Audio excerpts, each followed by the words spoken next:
ha joom suudu o sowi, ha joom suudu o jibini, ha cukalel ngel jibina mawni, ha hande dañi inde. Ngel cukalel woni APR ɗo ngel rewda ɗo fof gila e fuɗo maggel tawata ko Abdoulaye ne jooɗi ina jeeya e hono ngel waɗate ina fewja hono ngel watte. Donc ɓe gona yimɓe fotɓe fondede to batte dawrugol ha tengti taw koye nder coalition Benno Bokk Yakaar, ha tengti taw koye nder alliance pour la république. ɗiɗi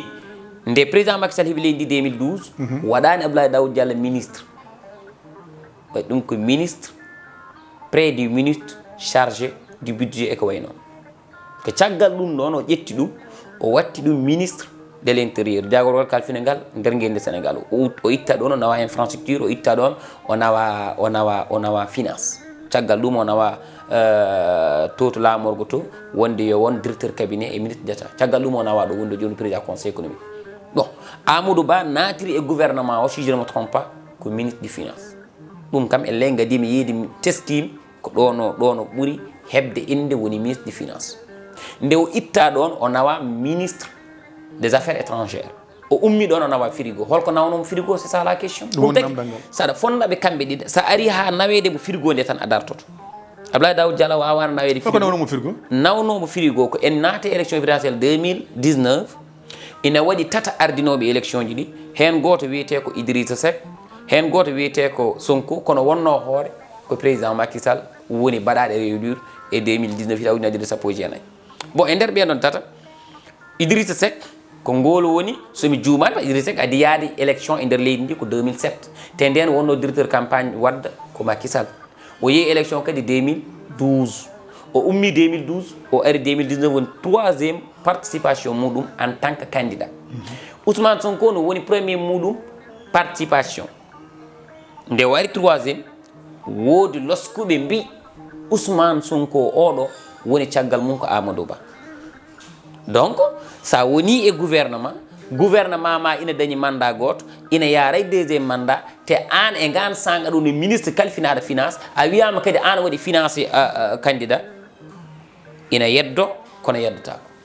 kankone kadi e ngan sanga o leeli yaltu gam o yedda. Caggal ɗum noon o yeehi émission Fran Facce avec Pape Gandiaye eɗen calminamo o yeddi wonde ɗum o miijaki wadde ɗum. Kono hewɓe kam loskoɓe mbi koko woodi tigui jaharan ko kanko waranno financé Ousmane Sonko. Min noon so tawi mi arti e ɓeeto am min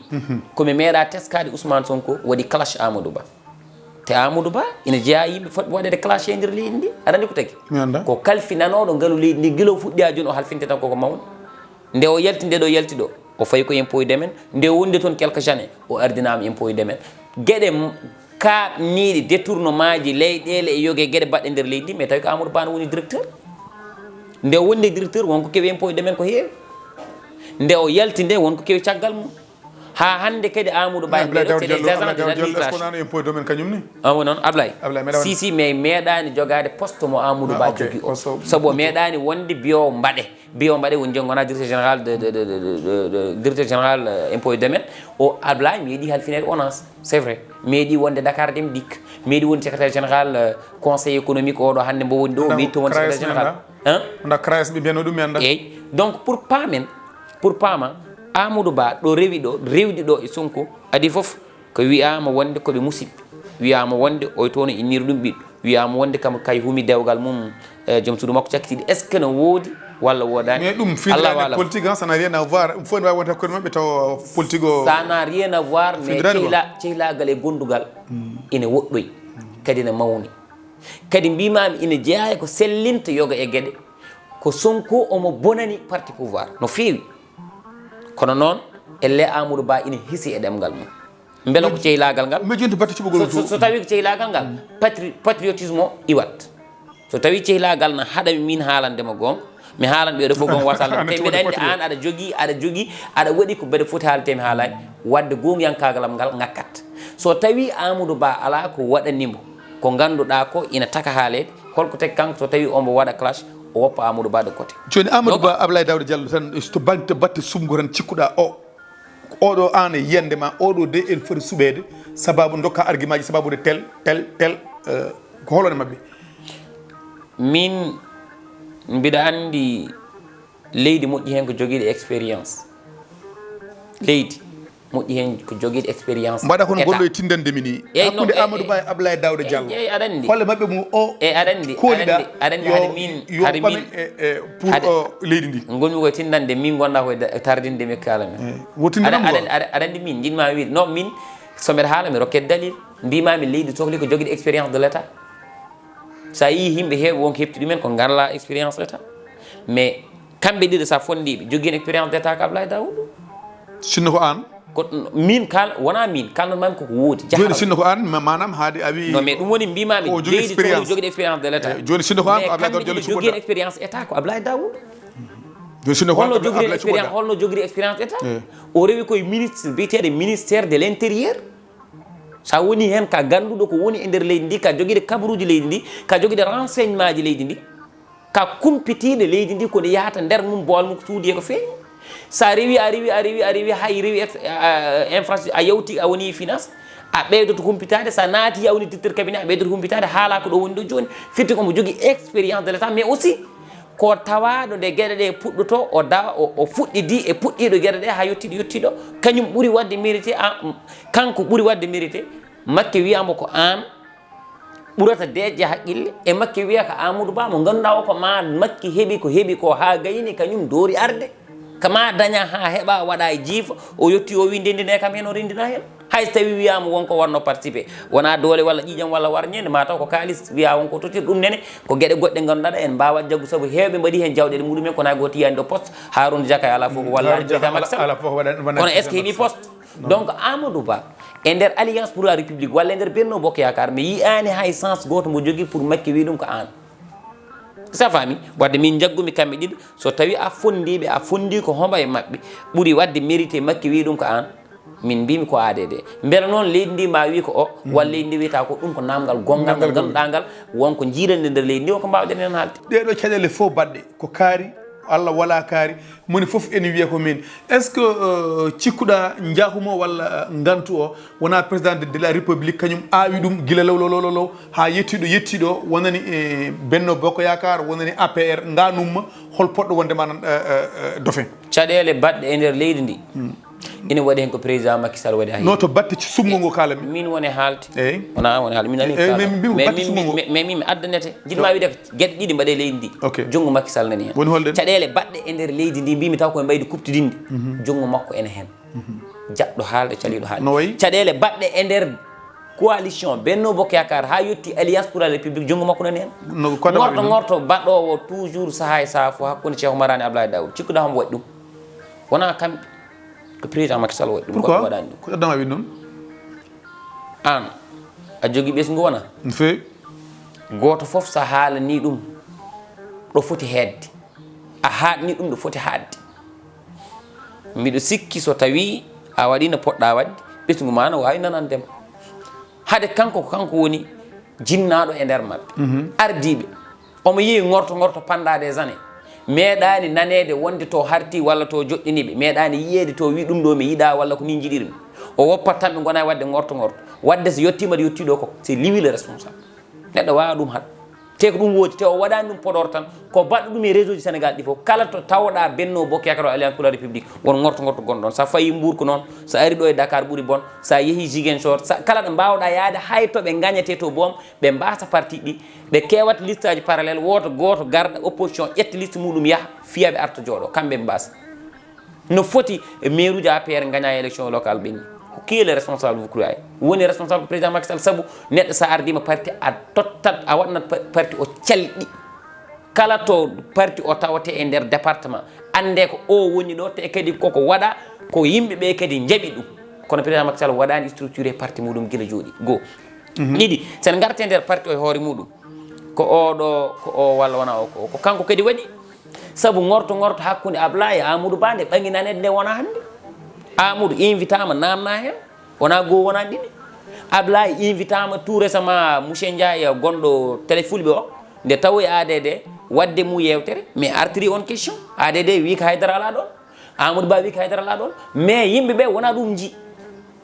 yimɓeɓe wona ɗum jii yimɓeɓe jii ko wonko woni ɗon ko laaɓani kamɓe fof kadi c'est des agents de l' administration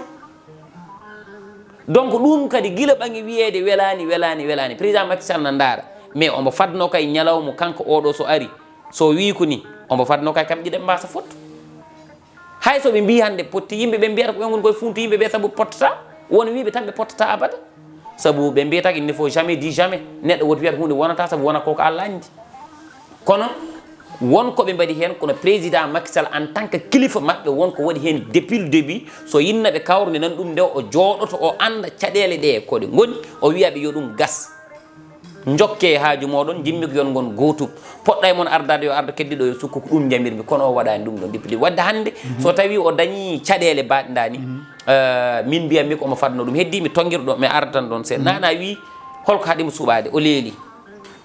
mais kalaten ko waliyu politique waliyu politique e leydi ndi ko président Macky Sall ko yiyata e politique e ko andata e politique ko neɗɗo heewi daraja wawi gandal ko fof wawa ɗum yiwa ɗum andu ɗum ko Allah rokki ɗum ɗum kanko joni noon min seeɗa mo cikkumi so président Macky Sall suuɓima hande so tawi won filñittoɓe ɓe jaadani miijo makko ngo ɓen ne jogui temps pour wawde gollade jogui temps no wawi fan fof en mbawi wadde tour du Sénégal en mbawi yaltin kalis en mbawi darnude parti en mbawi addu parrainage gueɗe kewɗe en mbawi ɗum wadde ɗo élection présidentielle de mais so acci ha élection o heddima 2 mois so suuɓima ko adi aɗa ummo waɗa ɓorno coñuma taw ko élection wirtima wadde o leldemo suɓade nde ɗum ko intérêt makko kanko président mais wona intérêt yimɓe yiɗɓe yaade élection ɓe te gondi koye makko pour l'instant Amadou Ba mo kalteno ko PM makki fawi ɗum ɗon Abdoulaye mo kalteno ko président conseil économique président fawi ɗum ɗon Ali Ngouille Ndiaye mo kalteno ko jagorɗo elle kay halfina hande ɗo ɗo gonɗen ɗo ko wiyete l' agriculture somi jumani ko makki fawi ɗum ɗon wona Mamboy Diaw mo kalteno hande hayso ittama directeur général impôt domaine ha hande tono woni e woɓɓe ɓe ganduɗa ɓe hen goto pop ɗo gonɗa ɗo kay fawma ɗon donc so tawi koɓe jogorɓe filñitoyade ɓe jaaha élection kanko so leeli haalde ɗum moƴƴani mbaɗa mais est ce que cikkuɗa kañum fof kanko fof e lelkinade ɗum ma hat so tawi o suuɓima goto heddiɓe man Benno Bokk Yakar waɗa éclaté est ce que ma ɗum aɗa hooli kala nde o suuɓi maɓe jooɗoɓe no musiri fof mana ɓe jooɗoɓe jaaɓa hay goto watta éclate ma watta cikkuɗa min mi sikkani so président Macky Sall suuɓima ADD ma Amadou Ba sukki mum kadi mi jottoraki so suuɓima Amadou Ba ma ADD sukke mum donc éclate ma waɗat joni noon so tawi o suuɓima mo wona ADD mo wona Amadou Ba ɗon e sikki am omo jogui chance kanko e hoore makko wooda woɓɓe arɓe kamɓe ɓen ɗon ɗiɗo foof ɓe gara ɓe cokka emo suuɓi o ɗum ina wawa wonde Allah may taw ko an quoi ina nano wonde goɗɗo suɓama ɓe cukki e mum kono goto mabɓe suɓama keddi ɗo sukki hen donc caɗele won mbiɗo beela ɓe mbawa wadde négocier mbimi koye mbarat négocier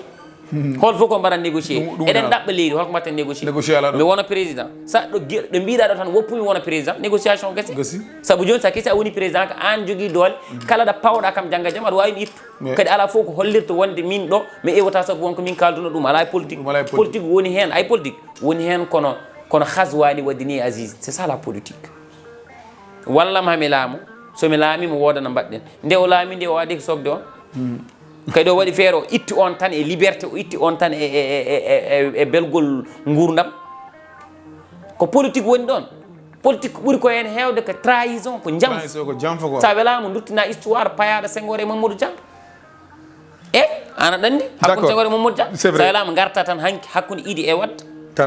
tan wona politique ene wona ɗum tan hakkude Sonko en hakkude Sonko en e Khalifa Sall en tan nenɗo tan woɗɗani neni hakkude Sonko Barth joni tan politique ɓuuri ko hen hewde ko trahison ko jamfu joni noon an ganduɗo ɗum o jamfadema an neɗɗo ɓurata henanadema e neɗɗo o jamfuma kono noon jamfiɗo beela battani mum hande ɗo to kalten hoto place compaware woni en woni Maroc o yiiɗi ko safrade o ɗaɓɓi visa yiddi yaade France yiɗɗi mbaɗi résisté calim c'est grave ça te ɓe gonno caggal makko pour o waɗa éliminé Sankara yeehi mayiri cukago ha hande wonti tumtorteɗam yimɓe fof jettata abadan daiman inde makko heɗe to histoire teɗo d' accord joni en ɓenat ngal ɗon dawal gongal e oɗo saaha Sonko yimɓe foof jii guila o jagga ko baɗɗo grève de la faim ko gedduɗo ñamde yimɓe heeɓe ne mbiya yo président Macky Sall accumo yo beele est ce que cikkuɗa grève de la faim o ene wawi wonde dalil o woppe beele so grève de la faim o woni dalil o woppama beele jogorani wonde musol gongol hanka dina kala baɗɗo grève de la faim yo woppe exactement sa waɗan analyse grève de la faim makko ko holko wawi jibinandemo kanko beele wonko wawi jibinandema ko holɗum adi fof mami rokkiri hen yiyandam kono beele ko baɗɗo grève de la faim c'est ça la question c'est ça la question mais ko haqqille jaaɓi fulɓe mbi yitere ronta on andi ko hoore hattani laaɓi enen ɗiɗo kay enen wonɓe ɓeɗo enen kay eɗen ndi gandi grève de la faim jawtuɗo 48 heures wona gonga ayi tuma nde korota nde sa hoori korotaka à partir de 4 heures walla 5 heures du matin jaada hen jaada hen jaada hen ha 19 heures kala de ɓennuɗa ɗon dondoyɗa 23 heures a ñamata walla leloɗa grève de la faim wodani eɗen jaaray joni ɗo ɗo gonɗen ɗo eɗen jaaray presque lewru tan saabu ko heddi ko hen ko seeɗi e ko ɗum cikkuɗa ko mais ɗum woodi haqiqa tan grève de la faim wodani ala bawɗo rokkude preuve Sonko koko waɗi grève de la faim pendant 1 mois c'est pas vrai il mange il boit il dort